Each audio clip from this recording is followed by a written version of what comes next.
Isang araw, mayroong isang asong nangalang Max. Noong araw niyon, pag-isipan niyang maglibot. Ang kanyang pumasyal ay nakita siya ng isang buto. Tumingin si Max sa paligid at wala siyang nakitang sinuman na may maari ng buto. Nang may madali siyang kinuha, ito lumpas na takbo. Matapos niyang tumakbo, naundi ng pangantay si Max na kainin ng buto.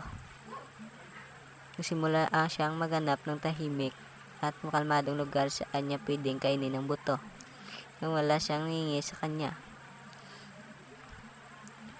Kalaunan, nakarating siya sa isang ilog na may tulay gawa sa kahoy at ito ay kanyang tinawid. Habang siya ay tumatawid, napatingin siya sa tubig ng ilog at nakita niya ang larawan ng kanyang sarili. Nakala ni Max ang asong nasa refleksyon ay ibang asong may buto sa bibig. Ang mangmang ng aso ay napuno ng kasakiman. Gusto ni Max ang buto ng asong nakita niya at upang hamunin ito, tinahulan niya ang kanyang refleksyon. Ngunit pagkabukas pa lamang ng kanyang bibig, ay nahulog sa ilog ang buto na sa bibig niya. Galit na galit si Max nang walang nalaman niya na walang sa kanyang buto. Pagsubok niyang nakuha ang hindi kaya, sakim na aso ay nawala kung anong mayroon siya.